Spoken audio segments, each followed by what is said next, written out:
आज रिफ्रेशर का lesson number 4 NCERT का लेसन नंबर 3 वैद्युत धारिता। लेसन नंबर 2 है एनसीईआरटी का, 2 का सेकंड पॉइंट है वैद्युत धारिता, इलेक्ट्रिक कैपेसिटी। तो धारिता से मतलब होता है धारण करने की क्षमता। जैसे 1 लीटर का पात्र होता है, उसकी धारिता होती है 1 लीटर। इसका अर्थ होता है उसमें 1 लीटर द्रव्य को ग्रहण करने की क्षमता। तो ये धारिता है किसी चालक द्वारा आवेश को ग्रहण धारण करने की क्षमता, कि कोई चालक कितना आवेश धारण कर सकता है। भाई आवेश कौन धारण करते हैं? चालक करते हैं। चालक ही आवेश का प्रवाह करते हैं और चालक ही आवेश का संरक्षण करते हैं। तो वैद्युत धारिता मीन्स है कि कोई चालक पदार्थ कितना आवेश धारण कर सकता है। ठीक है, तो उसकी परिभाषा है, जब हम किसी चालक को आवेश देते हैं तो चालक के वोल्टेज में, चालक के पोटेंशियल में इंक्रीजमेंट होता है, चालक का विभव बढ़ता है। सीधी बात है, आवेश देने पर विभव में वृद्धि होती है। तो किसी चालक को दिए गए आवेश और उस आवेश के कारण चालक के विभव में होने वाली वृद्धि का अनुपात चालक की वैद्युत धारिता के बराबर। कि कितना आवेश देने से जितनी विभव में वृद्धि हो रही हो वही वैद्युत धारिता है। या एक परिभाषा, यदि विभव में वृद्धि 1 वोल्ट हो, 1 वोल्ट, तो किसी चालक के विभव में 1 वोल्ट की वृद्धि करने के लिए, किसी चालक के विभव में 1 वोल्ट की वृद्धि करने के लिए उसे जितना आवेश दिया जाता है वही वैद्युत धारिता के बराबर होता है। अर्थात आवेश कितना, 1 वोल्ट की वृद्धि में कितना आवेश ग्रहण कर सकता है चालक, वह उसकी कैपेसिटी है, उसकी धारिता है।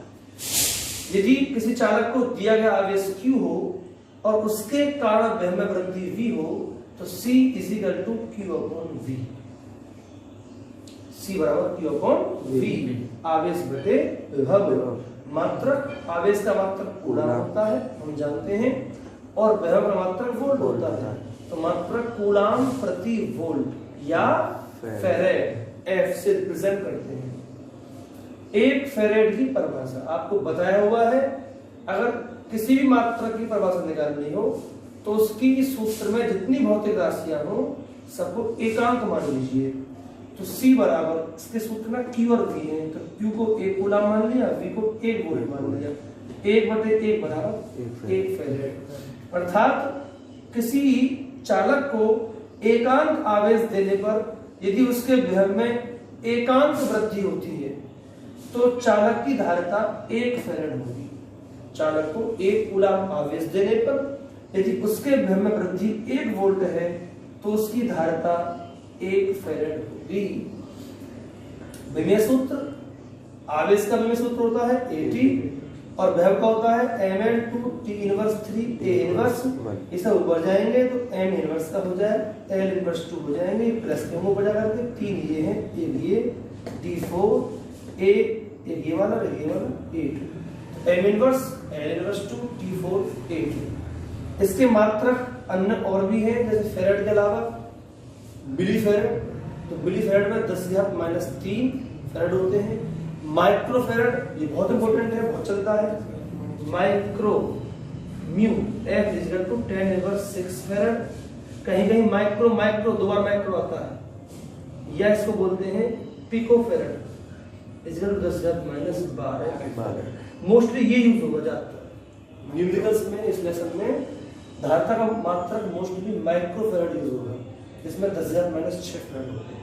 और कहीं माइक्रो 2 बार आए या पिको फेरेड आए तो 10⁻12 फेरेड।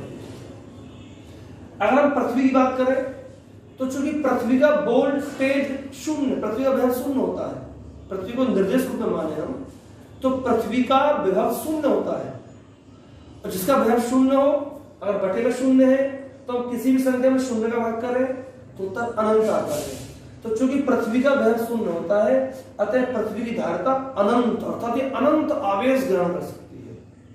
अगर किसी चालक को आवेश दें और उसकी अर्थिंग कर दें तो सारा आवेश खत्म हो जाता है। तो सारा आवेश पृथ्वी द्वारा आई इलेक्ट्रॉन द्वारा निरस्त हो जाता है। तो चूंकि पृथ्वी का वजन शून्य है, अतः पृथ्वी की धारिता कितनी मानी जाती है? अनंत। पृथ्वी अनंत धारिता का पात्र है। ठीक है।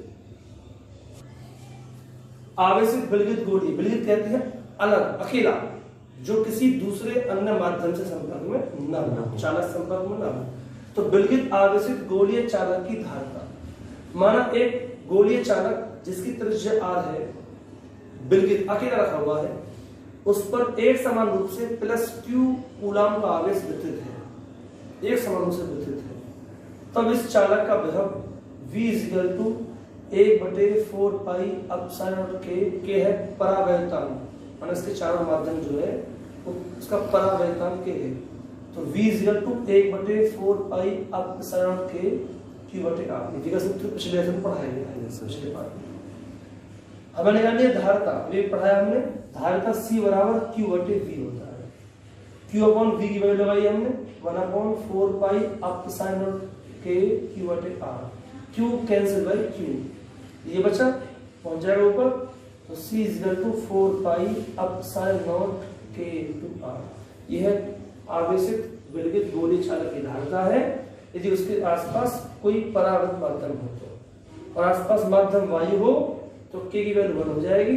तो C नोट लगाते हैं, कुछ नहीं है आसपास, वायु केवल 4 पाई एप्सिलॉन × r हो गया जब वायु हो।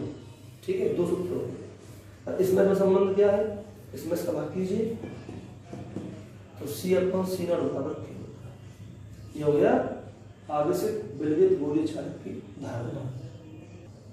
आवेशित चालक की स्थितिज ऊर्जा, कोई चालक हो, उसको हमने आवेश दिया है तो उसमें कितनी ऊर्जा संचित होती है। माना एक आवेशित चालक जिसको हमने कुल मिलाकर Q आवेश दिया है, जिसके कारण उसके विभव में वृद्धि V है, लेकिन हम सारा आवेश एक साथ नहीं दे सकते। हम आवेश देना शुरू करते हैं तो जब माना हम आवेश का पहला खंड देते हैं, प्रथम खंड, उस समय विभव 0 होता है, और पूरा आवेश दे देने के बाद विभव V होता है। तब विभव में औसत वृद्धि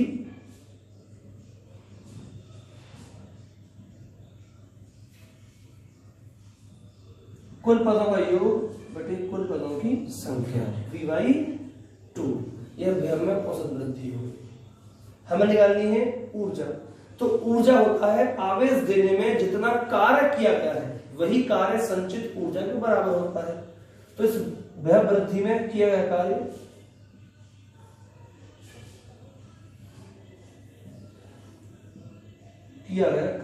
एक तीसरे पार्ट पढ़ा हमने, V बराबर क्या होता है W/Q। तो W क्या हो जाएगा V/Q।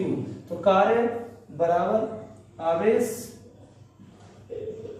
गुणा विभव में औसत वृद्धि।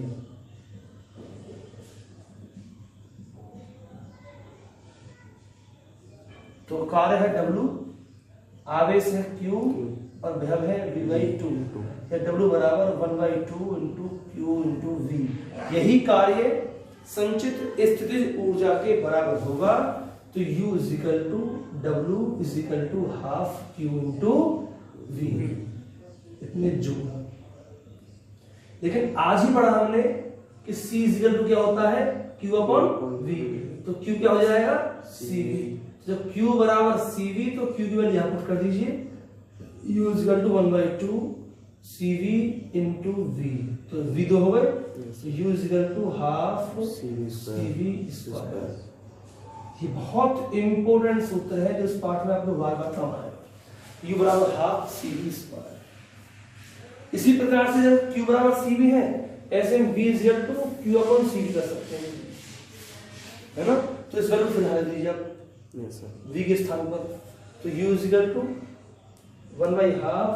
Q × Q/C, 2 बार Q हो गए, U² Q²/2C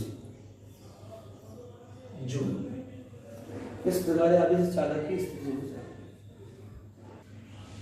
इस प्रकार से अगर चालक को हम आवेश दे रहे हैं और उस आवेश के कारण उसके विभव में वृद्धि V हो और उसकी धारिता C हो, तो U बराबर ½ CV² सूत्र लगाएंगे। तो ये सूत्र है धारिता और विभव के पदों में, और टर्म्स हो आवेश और धारिता, तो सूत्र लगाएंगे U बराबर Q²/2c। ये दो सूत्र ही मोस्टली प्रयोग होते हैं और इन सूत्रों के आधार पर अगली हेडिंग आएगी अब उभयनिष्ठ विभव, ये आवेशों का पुनर्वितरण।